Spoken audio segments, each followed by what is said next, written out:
त्याच्यात म्हटलं तुम्ही किती ग्रेट आहे ना, नवरा गेल्यानंतर तुम्ही 2 मुलांना लहानाचं मोठं केलं, काबाड कष्ट केलं. आणि ती बाई इतकी भारी होती, ती मला म्हणायची आपल्याला मॅडम फुकटचं काही नको असं म्हणायची. मला म्हणजे फुकटचं काही नको, अजून 4 काही घरची भांडी ती असेल पण वाईट मार्गाला जाणार नाही. अशी बारीक दागिने नाही, काही नाही. म्हणजे त्या महिला जरा वेगळ्याच असतात. त्यांच्याकडे जर तुम्ही बघितलं तर ते वेगळा घटक आहे. म्हणजे एक तर खचलेल्या, दबलेल्या आणि खचलेल्या असतात आणि वंचित असतात. वेगळ्या वेगळ्या योजना असतील, काही असेल, त्यापासून त्या वंचित राहिलेल्या असतात. म्हणून त्यांना समाधान घेण्यासाठी गेलो, घराघरात जाऊन भेटलो. काही एक बाई मला म्हणाली, होय आमच्या ज्येष्ठ नागरिकमध्ये असा भेदभाव करायचा नसतो असं सांगितलेलं आहे, तर आम्ही येऊ. असं पण बायका भेटल्या म्हणजे येऊ. काय म्हणजे आम्ही काहीच नाही येणार नाही, काय असतं कमी. मग सर्वांना मिळालं. तिथे शिपाई होते, ती मला म्हटले मॅडम विधवा केल्यानंतर तू असं केलं नाही. म्हणजे हो तेच करायचंय आम्हाला, म्हणजे होत नाही ते. असं करत करत पहिल्याच कार्यक्रमाला 35 महिला आल्या. किती? 35. बरोबर सांगते. एका बाईचा तर मला फोन आला, ती रडत होती, म्हणजे आतापर्यंत आम्हाला कोणीच नाही बोलवलं, तुम्ही बोलवताय, आम्हाला मान सन्मान देताय, किती देताय, आम्ही येणार. म्हणजे असा तो विषय आवडला. आणि मग ते आल्यानंतर सगळ्यांनी हळदी कुंकू लावलं होतं. जेव्हा आमचा कार्यक्रम झाला तेव्हा मी असं स्टेजवरून बघितलं तर सगळ्यांनी हळदी कुंकू लावून वाण घेतलं होतं. अर्थात हळदी कुंकू का, तर ती आतापर्यंत गेलेली आहे ना, आता नवरा असताना ती गेलेली आहे आणि अचानक तिच्याकडे ते काढून घेतलंय जेव्हा तिचा नवरा वाटला, म्हणून तिला त्या प्रवाहात आणण्यासाठी. म्हणजे याचा अर्थ असा नाही की त्यांनी अलंकार घातलेच पाहिजे आणि नाहीच घातले पाहिजे.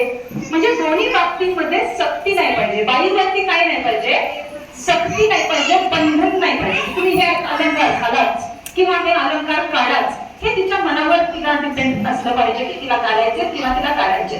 पण तिला आतापर्यंतची सवय आहे की ती नटते थटते.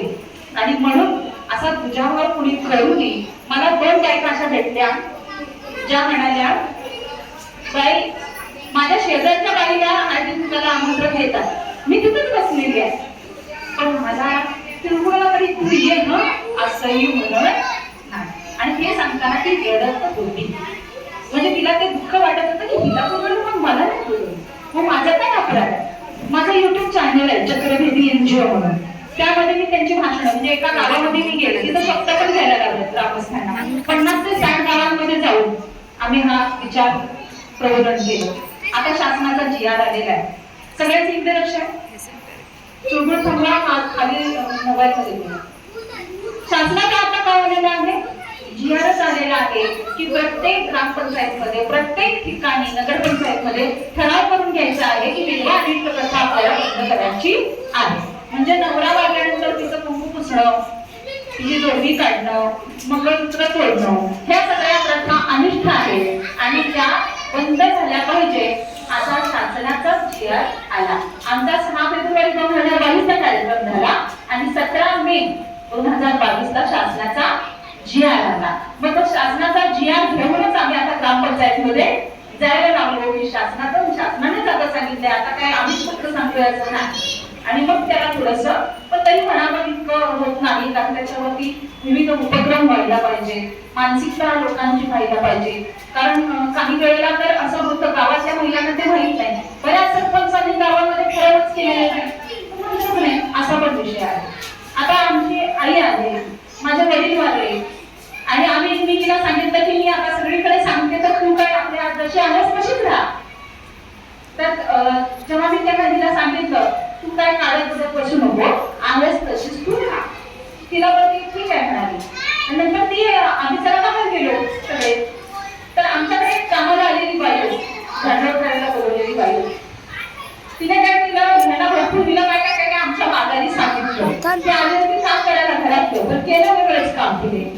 तिला काय सांगितलं, असं नसतंय, हे नाही ते नाही, काढायचं नसतं, त्याला साज उतरवणे म्हणतात. आमच्याकडे शिरगावची पण शिरगाव, तिथे साज उतरवणे असा शब्द आहे. तो साज उतरवायचा असतो तर तिथं नदीवर उतरवायचा असतो. तिला काय सांगितलं, पण नुसतं सांगितलं नाही, तिला बांगड्या निघून दगड घेऊन त्या बांगड्या फुटत नव्हत्या तशा फोडल्या.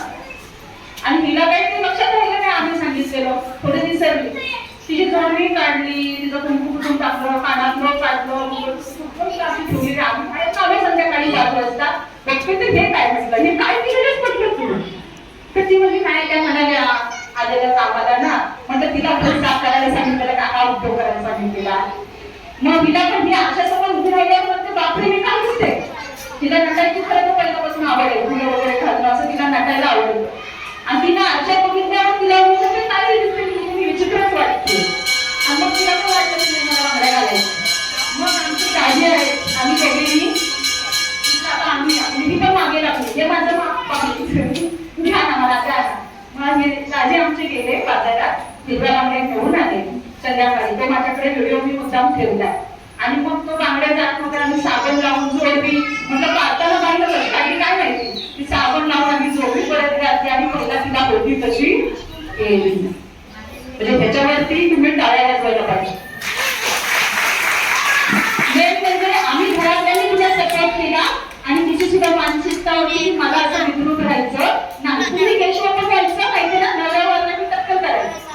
टक्कल करून तिला खायला एवढंच द्यायचं. घरामध्ये पूजेचं काही असेल तर तिला खीर पुरी नाही द्यायची. तिला रात्रीचं भाकरी आणि भाजी द्यायची. का तर तब्येतीनं चांगली नाही झाली पाहिजे, विद्रुप दिसली पाहिजे. विधवाबाई कशी नवरा मारल्यानंतर ती विद्रुप दिसली पाहिजे. म्हणजे आपल्याला असं वाटतं की केशवापण आणि सतीच्या प्रथा बंद झाल्या, परंतु ती ह्या प्रकारे जिवंतच आहे. नवरा